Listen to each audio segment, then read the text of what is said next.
নমস্কার, Crohn diaries আর একটা ছোট্ট ব্লগে আসুন আপনাদেরকে স্বাগত জানাই। আজকে ফ্যাশন শো নিয়ে কথা বলবো। সকাল সকাল উঠেই সেই জন্য আমি পৌঁছে গেছিলাম হাওড়া স্টেশনে। হাওড়া থেকে মেদিনীপুর লোকাল ধরে একদম নদীবক্ষের ওপর দিয়ে সরাসরি পৌঁছে গেছিলাম আমার গন্তব্যস্থলে। আর নদীর ওপর দিয়ে যেতে যেতে ক্যামেরা করতে আমার ভীষণ ভাল লাগে, ব্রিজের আওয়াজটা অসাধারণ। তারপরেই পৌঁছে গেলাম কোলাঘাট স্টেশনে। দেখতেই পাচ্ছেন স্টেশনটা কিন্তু আমার ভীষণ ভালো লেগেছে। স্টেশন থেকে বেরোনোর রাস্তাটা পরিষ্কার পরিচ্ছন্ন, একটা ঢালু রাস্তা, আর দেখে মনে হচ্ছিল কোনো হিল স্টেশনে পৌঁছে গেছি। এরপরেই পৌঁছে গেলাম সোমা বেরা, কোলাঘাটের একজন ফেমাস মেকআপ আর্টিস্ট, তার স্টুডিওতে। স্টুডিওটা অসাধারণ সাজানো ছিল, পরিষ্কার পরিচ্ছন্ন, দারুণ লাইটিং, বিউটিফুলি ডেকোরেটেড। সবচেয়ে আকর্ষণীয় ছিল জানলা দিয়ে রূপরেখা নদী দেখা। এই জানলাতে নদী দেখতে পেয়ে আমার মনটা সত্যিই ভালো হয়ে গেছিলো। আমি যে কতক্ষণ এখানে দাঁড়িয়েছিলাম তার কোনো ঠিক নেই। এই নদী দেখতে দেখতে কেমন যেন মনটা হারিয়ে গেছিলো নদীর বুকে ভেসে থাকা ওই নৌকাটার সঙ্গে। ভীষণ ভীষণ পছন্দের। এরপরে আমরা চলে গেলাম লাঞ্চ করতে।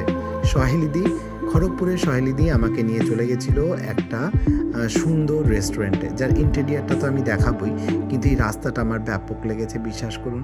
এইভাবে রাস্তাতে সহেলিদির সঙ্গে বকবক করতে করতে আমরা রেস্টুরেন্টে পৌঁছালাম, যার ইন্টেরিয়ারটা অসাধারণ। উত্তম কুমার থেকে প্রসেনজিৎ, কলকাতার ইয়েলো ট্যাক্সি থেকে আমাদের রাজভবন, আইফেল টাওয়ার থেকে শুরু করে আমাদের প্রিন্সেপ ঘাট, সব কিছুই যেন এখানে ধরা পড়েছে এই রেস্টুরেন্টের ডেকোরেশনে। যেখানে খাবারগুলো সহেলিদির ভীষণ পছন্দ, আর সহেলিদির পছন্দেই আমিও আমার খাবার অর্ডার করলাম। আমাদের খাবারের তালিকায় বেশি কিছু ছিল না, একটা করে কফি ছিল আর ছিল ধোসা। ধোসাটা যখন এলো আমি তো খাবার শুরু করে দিয়েছিলাম। খাবার খেতে খেতেই হঠাৎ করে চোখ গেল হ্যাভ ইস্যু ইউজ টিস্যু, এই স্লোগানটার উপরে। খুব সুন্দর লেগেছে, একদম বাস্তব যাকে বলে। ধোসাটা অসাধারণ হয়েছিল। তারপর কাজে পৌঁছে গেলাম। চলছিল কোলাঘাট উৎসব, আর সেই কোলাঘাট উৎসবে এবারে যেটা হয়েছে সেটা হচ্ছে 3টে সেগমেন্টে ফ্যাশন শো হয়েছে। যে সেগমেন্টে ফ্যাশন শোটা হয়েছে সেটা তো দেখাবই, তার আগে মেলাতে কি হলো সেটাও বলবো। জাপানিজ ব্রাইডাল থেকে শুরু করে সেখানে ছিল খ্রিশ্চান ব্রাইডাল, যেটা আপনারা দেখছেন। খ্রিশ্চান ব্রাইডালের পর আমরা দেখে নিয়েছিলাম সেখানে আর একটা সুন্দর ব্রাইডাল, যেটা হচ্ছে নন বেঙ্গলি ব্রাইডাল। খুব সুন্দর করে সাজিয়েছিলেন, প্রত্যেকের প্রদর্শনীতে দারুণ আকর্ষণ ছিল। এ ছিল সাউথ ইন্ডিয়ান ব্রাইডালের একটা লুক। এছাড়াও ছিল ওখানে আরও অনেক মেকআপ আর্টিস্ট। সবার তো সব কিছু ভিডিও নেওয়া সম্ভব নয়, কিন্তু এই মহারাষ্ট্রিয়ান লুকটা আমার বেশ ভালো লেগেছে। কারা ফার্স্ট সেকেন্ড থার্ড হয়েছে সেটা আমার কাছে বড় কথা নয়, সবার ক্রিয়েটিভিটিটা কিন্তু খুব সুন্দর। খ্রিশ্চান ব্রাইডাল আবার একটা আমি পেয়ে গেছিলাম, দারুণ লাগছিল সেটা। আর এইভাবে এগোতে এগোতে বাঙালি ব্রাইডাল থাকবে না তা তো হতে পারে না, তাই বাঙালি ব্রাইডালও আমরা পেয়ে গেছিলাম সেখানে। আর মেয়েটিকে সত্যিই সুন্দর দেখতে ছিল। The model was amazing, expression was beautiful. আর তারপরে এই নাচটা, ও মেয়েটার এক্সপ্রেশন, এইটুকু বাচ্চা মেয়ে, তার নাচের যে এক্সপ্রেশন আমি দেখলাম, মন ভালো হয়ে গেছিল। রেট্রো সঙের সঙ্গে ও নাচলো। আর তারপরেই আমরা শুরু করেছিলাম রেট্রো লুকের মধ্যে আমরা মুমতাজকে যেমন পেয়েছি, রেখার একটা লুক পেয়েছি, আরও কত 80s হিরোইনদের আমরা নানান ধরনের লুক পেয়েছি এই রাউন্ডে। প্রত্যেকটি মডেল শুধুমাত্র পোশাক আশাক বা মেকআপে নয়, তাদের অ্যাটিটিউডেও ধরা দিয়েছে সেই 80s বা রেট্রোজের একটা লুক। তাদের জামা কাপড়ের মধ্যে বৈচিত্র্য যেমন ছিল, 80s কালারফুল, সুন্দর করে খোপা, হাই পাফ, সব কিছু নিয়ে জমজমাট হয়েছিল আমাদের সেকেন্ড রাউন্ড। এই সেকেন্ড রাউন্ডের পরে আমরা পৌঁছে গেছিলাম থার্ড রাউন্ডের দিকে, যেখানে ছিল ক্রিয়েটিভ মেকআপ।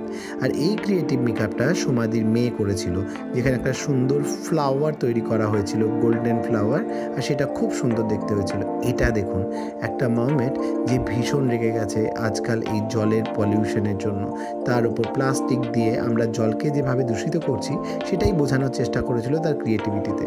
এইটা তো পেতনি, ভয় লাগছে আপনাদের? আমারও লেগেছিল, কিন্তু এক্সপ্রেশন ওয়াজ অ্যামেজিং। ফ্লাওয়ার গ্রিনারিকে প্রমোট করার জন্য এই ফ্যাশন শো, যেখানে আবারও একটি পুরো গাছ যেন তুলে এনেছে তার নিজের দর্শনে, তার নিজের সাজানোতে, সেটাই এখানে দেখানো হলো। এরপরে এই একটা মেকআপ আমার অসাধারণ লেগেছে। মিশরিয়ানকে তুলে ধরার চেষ্টা করেছিলেন, মিশরের রানীকে তুলে ধরার চেষ্টা করেছিলেন উনি। আর আস্তে আস্তে আমরা এইসব দেখার পরে আমাদের যারা ফার্স্ট সেকেন্ড থার্ড হয়েছিল সেটা অবশ্য আমি আপনাদেরকে বলবো না, কারণ প্রত্যেকজন মেকআপ আর্টিস্ট, প্রত্যেকজন যারা ক্রিয়েটিভ পারসন, তাদেরকে কখনো ফার্স্ট সেকেন্ড থার্ডে আমার হিসাবে বিচার করা ঠিক নয়। অবশ্য সেটা প্রতিযোগিতা মানে তো হবেই, কিন্তু কারা ফার্স্ট সেকেন্ড থার্ড হলো সেটা আমি জানাতেও চাই না। আপনাদের কি ভালো লাগছে আপনারা আমাদেরকে বলুন। প্রত্যেকটি সাজ অসাধারণ দুর্দান্ত ছিল। এই একটা সাজ দেখুন, ইনি আমাদের পশ্চিমবঙ্গের 7টা রাজ্যের ফেলে আসা তাদের পোষণ এবং বাসন দুটোকেই তুলে ধরার চেষ্টা করেছে তার ক্রিয়েটিভিটিতে। অসাধারণ, প্রত্যেকটি সাজ অসাধারণ ছিল। কাকে ছেড়ে কাকে দেখব বুঝতে পারছিলাম না, কিন্তু তার মধ্যেই ফার্স্ট সেকেন্ড থার্ড হয়েছে। আমার জন্য সবাই winner, everybody is winner for me.